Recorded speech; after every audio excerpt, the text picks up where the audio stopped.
Good morning. Our daily good news for Wednesday, September the 9th. This is a reading from the Gospel of John. It's titled, The Death of Lazarus. A man was sick, Lazarus of Bethany, the town of Mary and her sister Martha.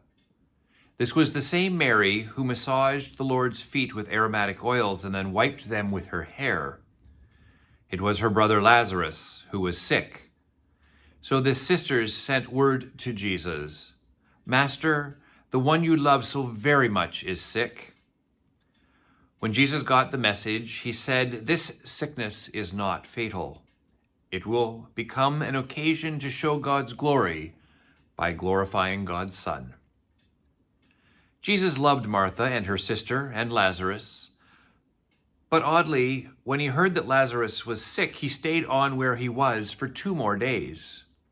And after the 2 days, he said to his disciples, "Let's go back to Judea." They said, "Rabbi, you can't do that. The Jews are out to kill you, and you are going to go back?"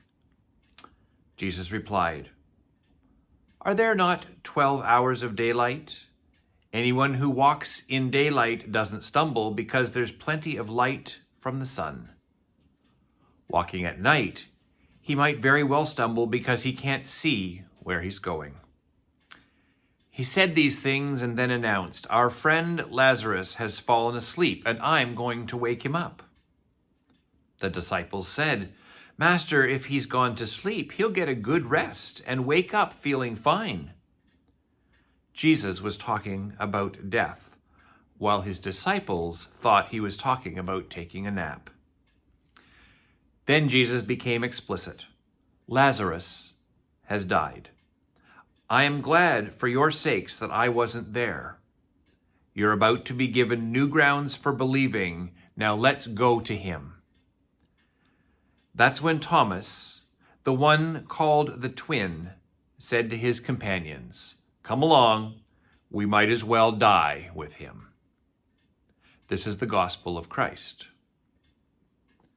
The story of the death of Lazarus is always an interesting one for me, as I belong to a charitable order called the Order of St. Lazarus, an order that deals historically with leprosy and now deals with hospice palliative care. So we hear that story every year in our readings, and we hear it when we gather with the Order of St. Lazarus. But from the readings and from the reflections in the Forward Day by Day that I have been using, the writer chooses not to deal with the death of Lazarus or with the story of the Jews, but instead focuses on the image in the story of the 12 hours of light. Reading from John 11, verses 9 to 10, Jesus answered, "Are there not 12 hours of daylight? Those who walk during the day do not stumble because they see the light of this world. But those who walk at night stumble because the light is not with them." And the writer reflects, "There is always more to be done. I sometimes wish I could extend the day infinitely just to catch up, so that tomorrow might arrive with a blank slate.